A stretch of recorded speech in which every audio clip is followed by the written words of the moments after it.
اعوذ باللہ من الشیطان الرجیم بسم اللہ الرحمن الرحیم۔ مشکوٰۃ شریف۔ باب اوقات ممنوعہ کا بیان۔ پہلی فصل۔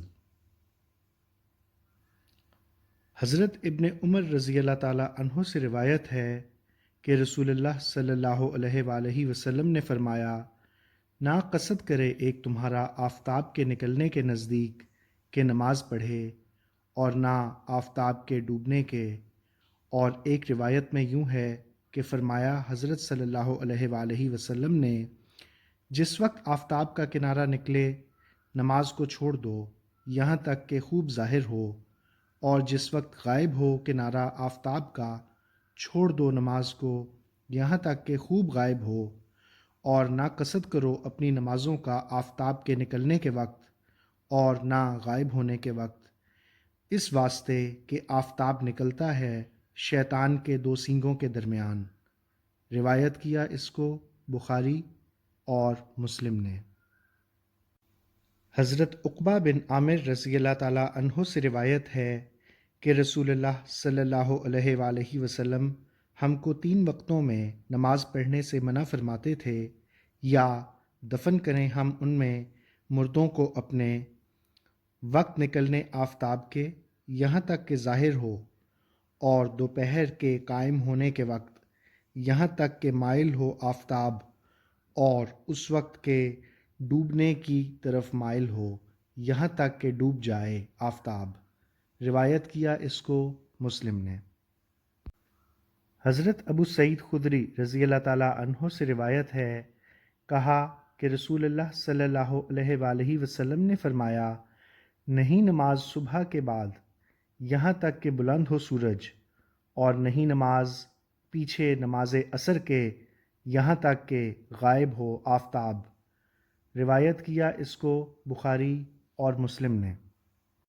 حضرت عمرو بن عبس رضی اللہ تعالیٰ عنہ سے روایت ہے کہ نبی اکرم صلی اللہ علیہ وآلہ وسلم آئے مدینہ کو واپس، پس میں بھی مدینہ آیا۔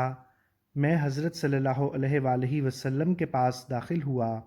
میں نے کہا، مجھ کو نماز کے وقت کے متعلق خبر دیجیے۔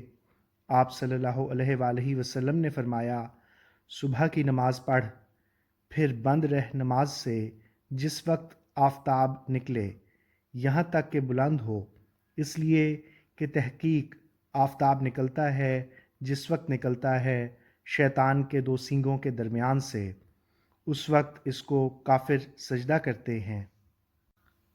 پھر نماز پڑھ، اس لیے کہ نماز اس وقت کی مشہود ہے، اور اس میں فرشتے حاضر ہوتے ہیں یہاں تک کہ چڑھ جائے سایہ نیزہ بھر۔ پھر بند رہ نماز سے، اس لیے تحقیق بھڑکائی جاتی ہے دوزخ جس وقت کے پھرے سایہ۔ پس نماز پڑھ، اس لیے کہ نماز حاضر کی گئی ہے، اس میں فرشتے حاضر ہوتے ہیں یہاں تک کہ تو نماز عصر پڑھے۔ پھر بند رہ نماز سے یہاں تک کہ غروب ہو سورج۔ تحقیق سورج غروب ہوتا ہے شیطان کے دونوں سینگوں کے درمیان، اور اس وقت اس کی طرف کفار سجدہ کرتے ہیں۔ عمرو رضی اللہ تعالیٰ عنہ نے کہا، اے اللہ کے نبی صلی اللہ علیہ وآلہ وسلم، وضو کی فضیلت کے بارے میں مجھے خبر دیجیے۔ فرمایا، نہیں تم میں سے کوئی شخص کہ قریب کرے پانی اپنے وضو کا، کلی کرے ناک میں پانی چڑھائے، پھر جھاڑے ناک کو، مگر گرتے ہیں گناہ اس کے چہرے کے، اس کے منہ کے اور اس کے نتنوں کے۔ پھر جب دھوتا ہے اپنا چہرہ جس طرح اللہ تعالیٰ نے حکم کیا، مگر گرتے ہیں اس کے چہرے کے گناہ، اس کی داڑھی کے گناہ پانی کے ساتھ۔ پھر دونوں ہاتھوں کو کہنیوں تک دھوتا ہے، مگر گرتے ہیں اس کے دونوں ہاتھوں کے گناہ اس کی انگلیوں کے سرے سے پانی کے ساتھ۔ پھر مسح کرتا ہے اپنے سر کا، مگر گرتے ہیں گناہ اس کے سر کے اس کے بالوں کی طرف سے پانی کے ساتھ۔ پھر دھوتا ہے اپنے قدموں کو ٹخنوں تک، مگر گرتے ہیں گناہ دونوں پاؤں کے اس کی انگلیوں کے سروں سے پانی کے ساتھ۔ اگر وہ کھڑا ہوا، پھر نماز پڑھی اور اللہ کی تعریف کی اور اللہ پر ثنا کی اور یاد کیا اس کو ساتھ اس کی بزرگی کے کہ وہ لائق ہے اس کا، اور اپنے دل کو اللہ کے لیے فارغ کیا، مگر وہ پھرتا ہے اپنے گناہوں سے جیسے کہ اس کی ماں نے پیدا کیا۔ روایت کیا اس کو مسلم نے۔ دوسری فصل۔ حضرت جبیر بن مطعم رضی اللہ تعالیٰ عنہ سے روایت ہے، تحقیق نبی صلی اللہ علیہ وآلہ وسلم نے فرمایا، اے عبد المناف کی اولاد، اس خانہ کعبہ کے طواف سے کسی کو مت روکو، اور نہ نماز پڑھنے سے جس کا وقت کے چاہے رات یا دن سے۔ روایت کیا اس کو ترمذی، ابو داؤد اور نسائی نے۔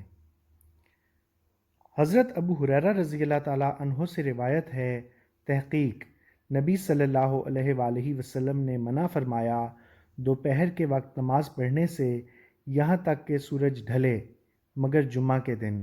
روایت کیا اس کو شافعی نے۔ تیسری فصل۔ حضرت عبداللہ سنابحی رضی اللہ تعالیٰ عنہ سے روایت ہے کہ فرمایا رسول اللہ صلی اللہ علیہ وآلہ وسلم نے کہ سورج نکلتا ہے اور اس کے ساتھ شیطان کا سینگ ہوتا ہے، جس وقت بلند ہوتا ہے جدا ہو جاتا ہے، پھر جس وقت دوپہر ہوتی ہے نزدیک ہوتا ہے سورج کے شیطان، پھر جب ڈھلتا ہے آفتاب جدا ہو جاتا ہے اس سے، پھر جب قریب ہوتا ہے غروب کے پھر نزدیک ہوتا ہے، جب غائب ہو چکتا ہے تو جدا ہو جاتا ہے اس سے۔ ان اوقات میں نماز پڑھنے سے نبی صلی اللہ علیہ وآلہ وسلم نے منع فرمایا۔ روایت کیا اس کو مالک، احمد اور نسائی نے۔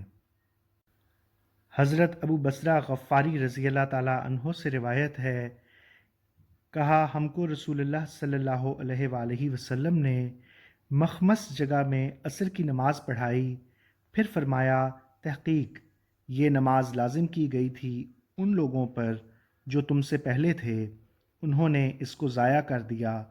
جو شخص اس کی محافظت کرے گا اس کے لیے دوہرا اجر ہوگا، اس کے پیچھے نماز نہیں یہاں تک کہ نکلے شاہد، اور شاہد ستارہ ہے۔ روایت کیا اس کو مسلم نے۔